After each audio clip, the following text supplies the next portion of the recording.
Okay, year 9 and 10, so welcome back again to these key scene language analysis lessons. Hopefully you've watched Act 1, Scene 1 first. We're moving on to the next key scene, which actually happens to be Act 1, Scene 2. Now, we're going to go back to the quiz for our knowledge retrieval. I know lots of you prefer a quiz rather than a brain dump, so hopefully this should be nice and simple. There are 5 questions. I'm going to read through the questions, then I ask you to pause the video, give yourself no longer than 5 minutes to answer them, then we'll green pen them on the next slide. So what is Macbeth? The tragic hero's hamartia. Remember, hamartia is our fatal flaw. Number 2, what marks the inciting action in the tragedy? Number 3, what is paradoxical language? Number 4, what metre of speech do the witches speak in and why?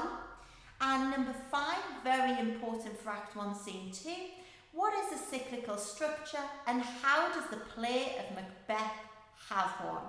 Okay, year 9 and 10, pause this video for 5 minutes, no longer than, write an answer to each of the questions, then we'll move on to the next slide and we'll green pen. So, hopefully you pause the video for 5 minutes. Hopefully you have an answer to all 5 questions so we can give ourselves a mark out of 5 for our knowledge retrieval quiz. Now I should say we're always aiming for 80% in any knowledge retrieval. In any lesson we should be aiming for 80%. So in this case you should be aiming for at least 4 out of 5. So Macbeth's hamartia, Macbeth's fatal flaw is over-ambition or unchecked ambition. If you've got over-ambition or unchecked ambition, give yourself a big tick. Number 2, the inciting action is where the witches first give Macbeth the prophecies. This is Act 1, Scene 3. If you've got Act 1, Scene 3, give yourself a big tick. If you've got the witches' prophecies, also give yourself a big tick. Both are correct. If you've got both, fabulous. Right, number 3, paradoxical language is where the language is inherently contradictory. So fair is foul and foul is fair. That is an inherent contradiction. Hopefully you've got that definition correct. Number 4, the witches speak in troic tetrameter. That is their metre of speech. And simply because it creates an unnatural rhythm. It is an unnatural metre of speech. Make sure for number 4 you've got that it is troic tetrameter and why that it is an unnatural rhythm. Give yourself half a point for each of those elements. Okay, number 5, a cyclical structure is simply where the beginning of a play or the beginning of a text and the end of the text are inherently linked. So in the play Macbeth, at the beginning, Macbeth beheads a traitor. He's loyal to his king and he's violent and he beheads him and he puts his head on the battlements. At the end, very end of the play, Macbeth himself is beheaded for being a traitor. So we can see things have gone full circle. So again with number 5, half a point for what a cyclical structure is, half a point for Macbeth having one. So make sure you give yourself a score out of 5 and we're going to move right in to Act 1, Scene 2. So, plot synopsis then, what actually happens? So we're still in the exposition. If we look at our narrative arc here, we can see we are still in the exposition of the play. So still in the setting of the scene. Okay, so Act 1, Scene 2 is crucial to the play. In the scene, Macbeth is presented as a noble and valiant warrior. He is loyal to and courageous in protecting King Duncan. Macbeth beheads a traitor violently. And I've put that in red because that's actually really important. Macbeth unseams this traitor from the nave to the chops. He's very violent in his action towards him, and that's really important. So, after the battle, the captain and King Duncan are hugely impressed by Macbeth's valour, being brave and courage. Duncan agrees to bestow Macbeth with the title Thane of Cawdor as a reward for Macbeth's bravery. So Macbeth has been so brave, he is receiving more power, more sort of kudos, more respect for having been so loyal and so brave. Now, interestingly though, is the Thane of Cawdor, the title Thane of Cawdor, is that some sort of poison chalice? And is this again raising the question of fate or free will? Because the previous Thane of Cawdor lost his title and was killed because he was a traitor. So, is it a case of Macbeth is fated trajectory which he cannot control? Perhaps. Now, importantly, even at the end of Act 1, Scene 2, Macbeth does not know he will be given this title. This adds to Macbeth's sense of fate. When he hears the witch's first set of prophecies and they tell him one day he will be Thane of Cawdor and ultimately king, he does not yet know that this part of this is already going to be fulfilled. He doesn't know that yet. So when Ross and the captain come to tell him he's going to be Thane of Cawdor, he suddenly feels this trust in the witches. He feels like, well, what they're saying, these prophecies they've promised him, are true, so we must trust them. Now, this last bit is important. Macbeth is very violent in this scene, very aggressively violent. And that, I think, foreshadows, perhaps even forebodes, this sense that he has a capacity for evil. He has a capacity to be abhorrent and vile in his acts. Now, even in this case, we respect him for it because he's defending his king and country. But is it a subtle hint, a subtle foreshadowing that he perhaps isn't a totally great character? Now, okay, so we've already looked at the idea of a tragedy, and we know that Macbeth is a tragedy in the simple sense. Circumstances end much worse for our tragic hero Macbeth than they begin. He has a downfall, okay? And he suffers ultimately a great defeat. And we've looked at the reasons why Macbeth, the play, would be a tragedy. Because Shakespeare wants to say that ultimately you will come to your own downfall if you engage with the supernatural. You will come to your own downfall if you usurp power. You will come to your own downfall if you go against the natural order and the great chain of being. So it is in many ways really useful for Shakespeare to use the dramatic tragedy in the sense of it allows him to convey many of these messages. So the genre of tragedy is useful for Shakespeare. And the character of Macbeth, we know, is our tragic hero, the great, virtuous, respected character who is destined to downfall ultimately as a result of their fatal flaw, their hamartia. Now, I stole this off Lit Charts, the website, this idea, and it really, to me, seems to make so much sense. Really simply, to sum up a tragic hero, they are virtuous. By that we mean they are respected, they are in a position of power and they are respected, they are virtuous. But they are flawed. By that we mean they have a hamartia, a fatal flaw that ultimately is the thing that is going to lead to their downfall, their demise. So for Macbeth, he is virtuous because he is brave in battle, brave Macbeth, for he deserves that name. He is a slave to loyalty and courage, like Valor's minion.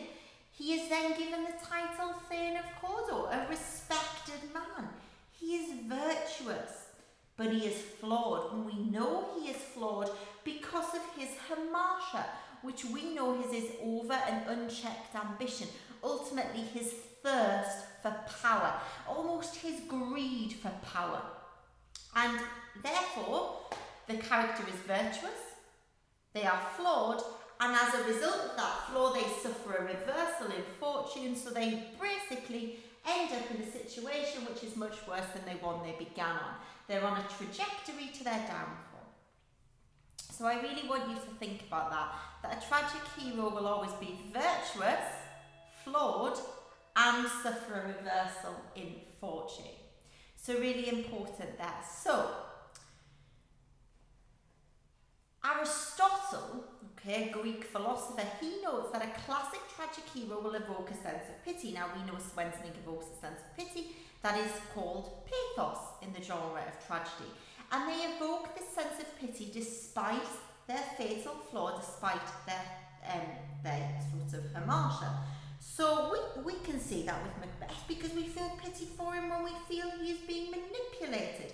We feel pity for him when we feel that it is beyond his control. So we feel pathos for Macbeth at many points, which is really important. Now, the last thing I want to introduce in the context and the genre of tragedy is the idea of hubris. Now, hubris is excessive pride. So lots of pride, you think you're great, excessive pride and disrespect for the natural order of things. And we can see that Macbeth's hubris, his excessive pride, is in part what contributes to his hamartia and his unchecked ambition. And that is because he is proud of himself, because he believes he is worthy and noble of this power. He believes that he should be king. That leads him to think that he can go on to fulfill these witches' prophecies. And also he shows a clear disrespect for the natural order of things in the way which he seeks to usurp power and take power that is not his. Now, I stole this entire slide pretty much off a website called Lit Charts, which you're more than welcome to go and look at, and it's very useful. But this is what they say about a tragic hero, and I think it's brilliant. I'm just going to read it to you. To sum up, Aristotle defines a tragic hero rather strictly as a man of noble birth with heroic qualities whose fortunes change due to a tragic flaw or mistake, often emerging from the character's own heroic qualities, that ultimately brings about the tragic hero's terrible, excessive downfall. So I want you to write that down. I want you to put that on a flashcard. I think that's just brilliant. And remember these three things.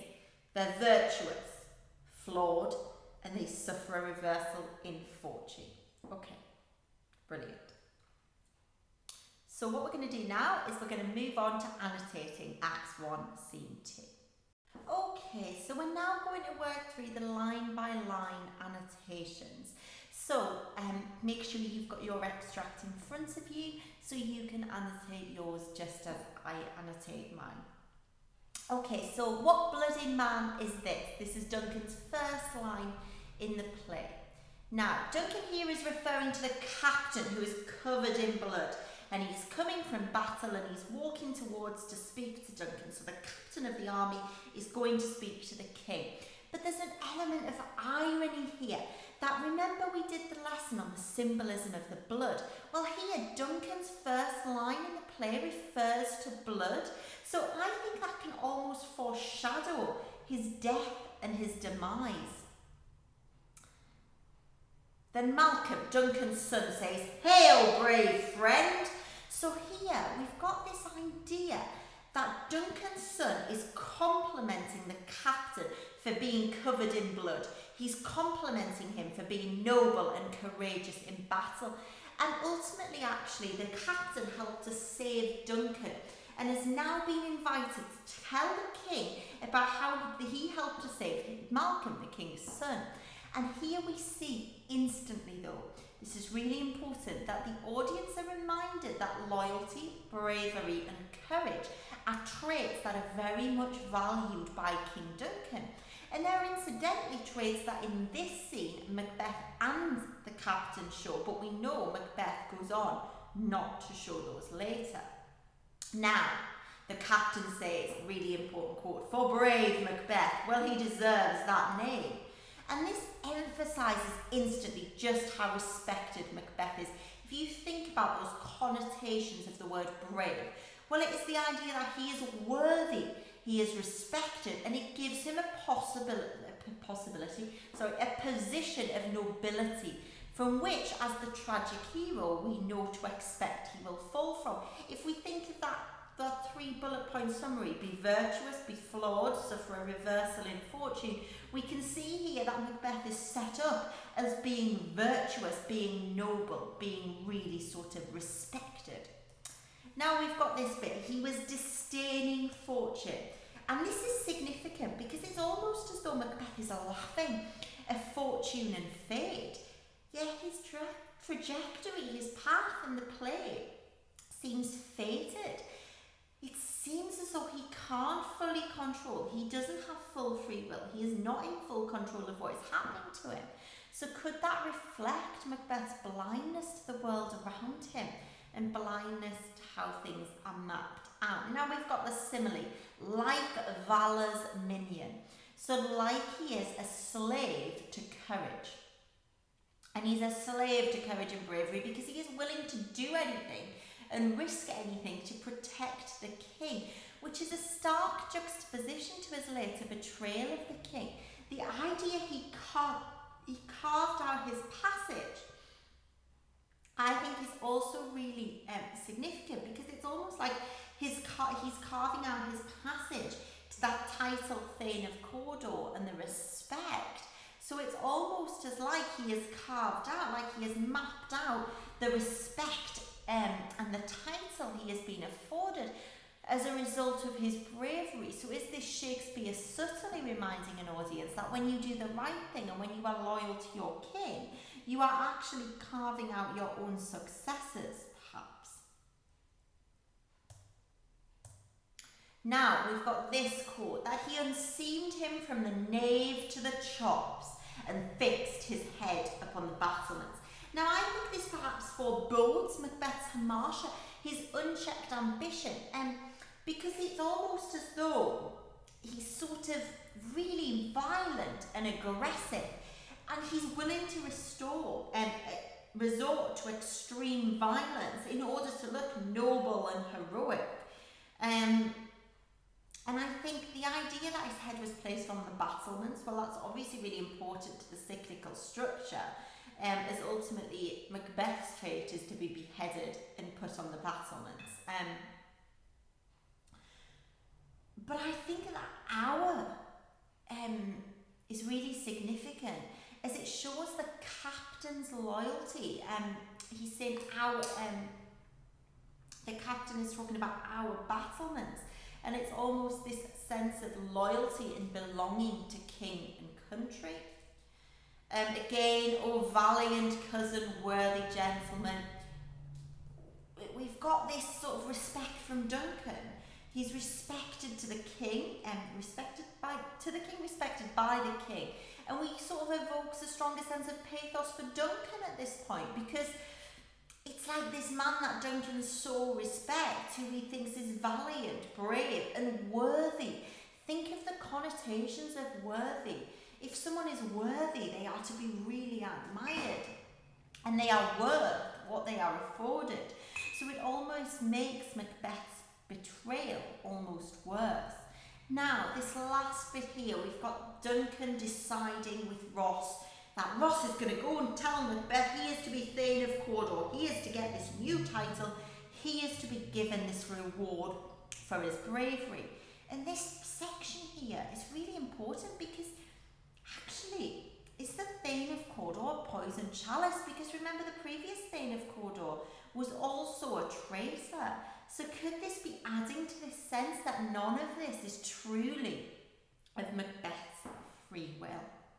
Okay, year 9 and 10, pause the video here, copy my annotations, change them slightly, add bits in, make sure you've got this key scene annotated though, and if you want to put some of the key quotes on flashcards, that would be absolutely amazing, because as we've spoke about, a bank of brilliant Macbeth flashcards now will be absolutely amazing, and you'll thank yourself for them in year 11. Okay, so we're going to end this lesson with this big question, and this idea of how does this all link to the idea of fate, and what suggests Macbeth's trajectory is beyond his own free will. What is suggesting to us that perhaps he isn't actually acting of his own choices, but that this is all already mapped out for him.